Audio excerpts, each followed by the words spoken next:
here's the one that I find hits pretty hard. Hits you right in the guts. If you're truly willing to face the truth on it. And that's the question of, would you be an exceptional example to yourself?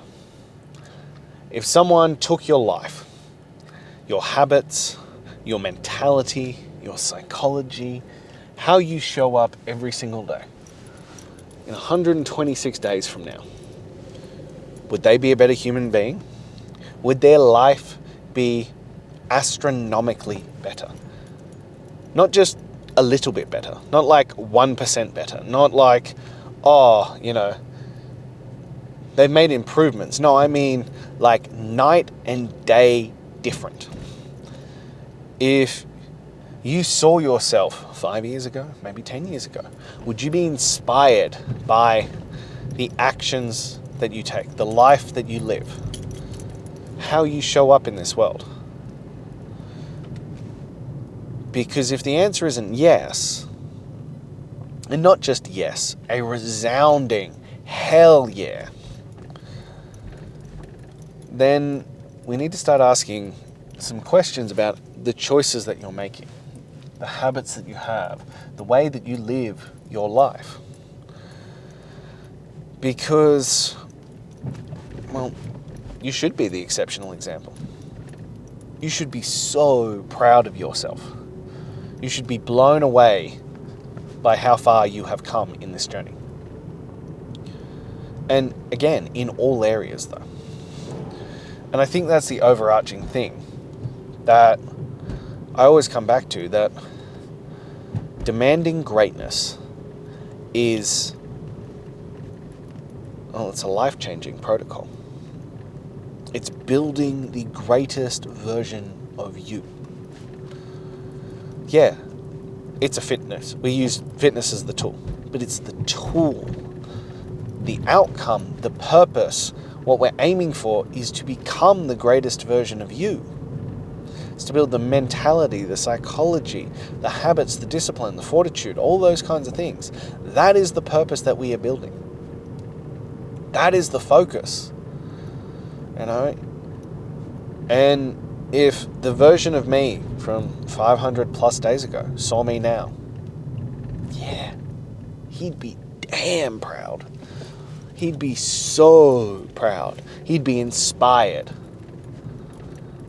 Because I was a walking hypocrisy back then.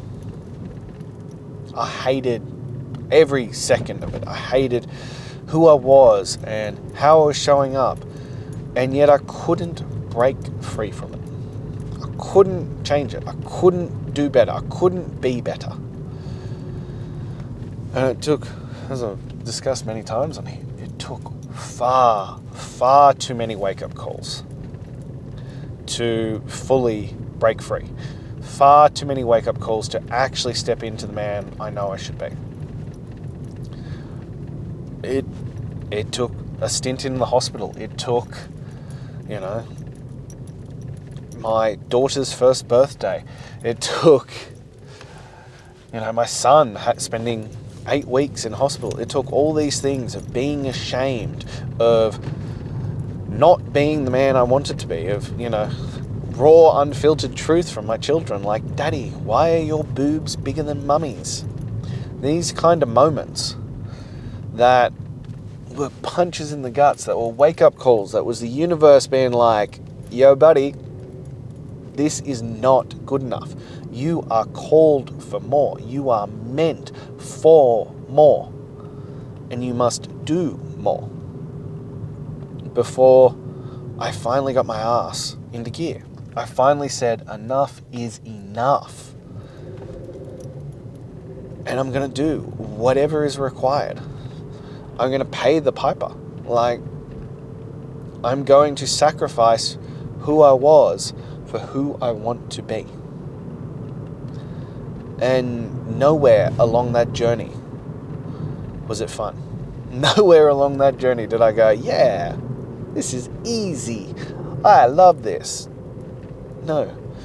But I loved the man I was becoming. And by no stretch of the imagination am I done. By no stretch of the imagination. I'm just scratching the surface. I'm just beginning. This is just the warm-up act. But this is the problem that I find, that most people don't want to commit enough time and effort.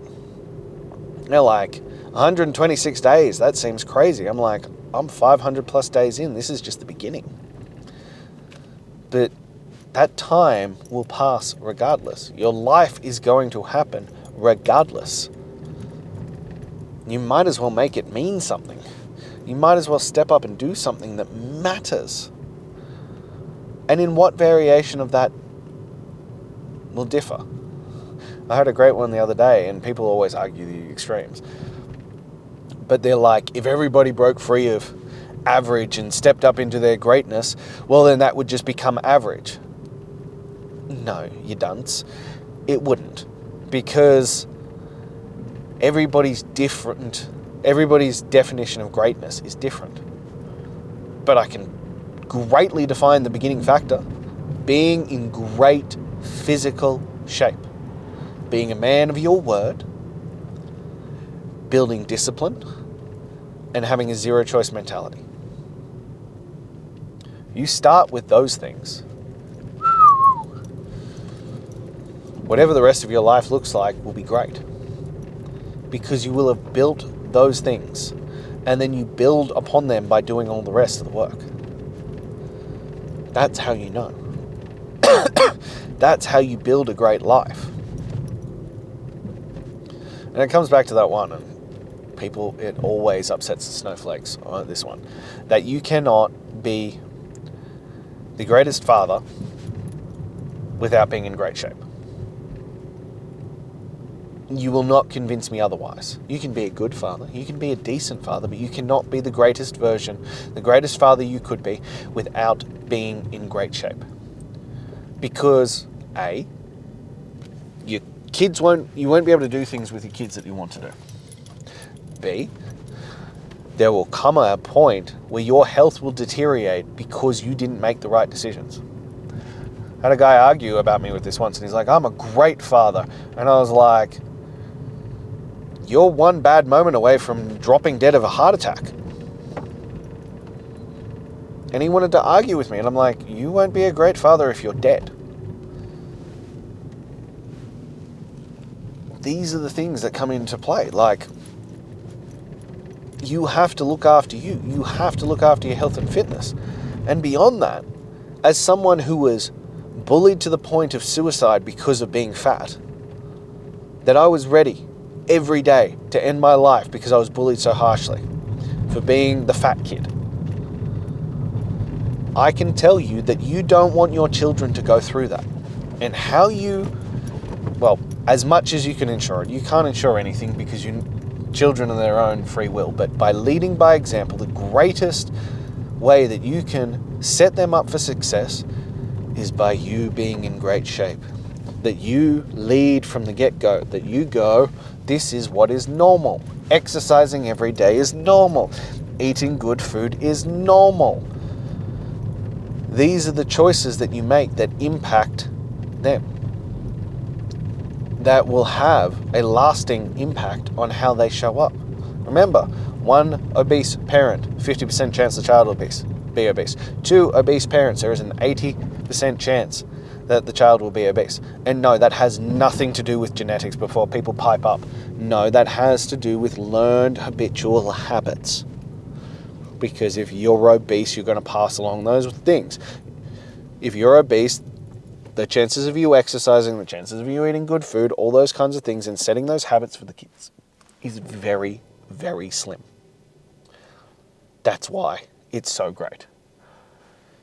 And it's why it's so important that you pass along these skills. That you teach, not with your words, but with your actions. That you lead by example. Because there is no other way. There is no other way to lead. The only way to lead is by example. It's Vince Lombardi, one of the greatest NFL coaches of all time. You must lead by example. And you need to start having a look at your life. And as I said, in all areas, Not just fitness, but in everything. But everything stems from being in great physical shape. Because, well, that's the vehicle that allows you to do everything else. It's the vehicle that gives you the energy. It's the vehicle that gives you the up and go. It's the vehicle that allows you to live a long, healthy life. You can pay the piper now, or you can pay him later. But if you pay him later, there's a good chance he's already stolen your children. And that price will be too great for you to bear. And this is where you must make a decision. You must choose, well, the right way. What's going to matter most to you? Too many of us want to pick the easy way, the gentle way, what's comfortable, not what's right, not what's necessary, not what is required. And this is the problem. That you aren't willing to sacrifice your niceties, your comfortables, the things that feel good in the moment for future success, for long-term satisfaction. As I said, there are going to be lots of times that you don't like this process. But it's not about that. Hell, it's not about you.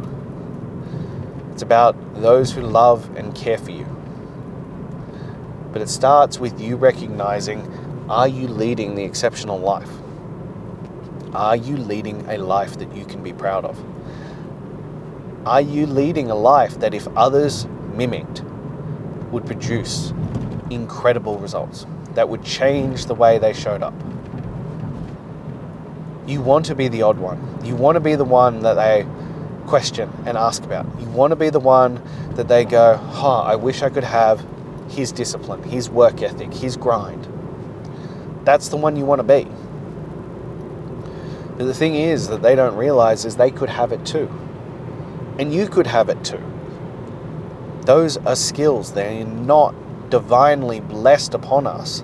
They aren't given at birth. They are things that are built. Discipline, grit, fortitude, mental toughness, follow through, being a man of your word.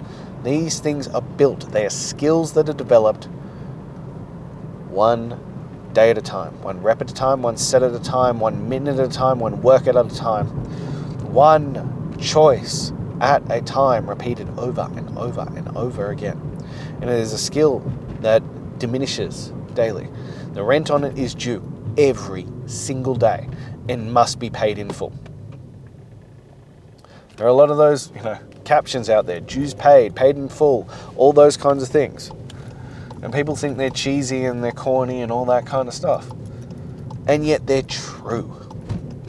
There is so much true. I always come back to that and people always laugh. And I'm like, cliches are cliches for a reason. Because they're fucking true. There is something in that. So you have to shift your mentality. You have to shift your psychology. And you're not going to get there in one foul swoop. You're not going to get there in one decision. You get there by making a decision and then making that decision over and over and over again. You build that skill one day at a time. Don't look too far down the road. Don't look at the end game. Look at building the man you can be proud of. Because the man who loves to walk will walk further than the man who loves the destination. And this is about falling in love with the process, about falling in love with doing the work. And until that moment, it's forever going to be an uphill slog, and I don't think you're going to long-term overcome it. You're going to fall into those statistics of people who don't make it. So if you're ready to actually do the work, well, now is your moment. Now is your opportunity, if you're willing to do what is necessary. So if you are, you know where to find me. Click the link in the bio and let's change your life together. Because everything you want is on the other side of the work that you aren't doing right now. I can't wait to see you then.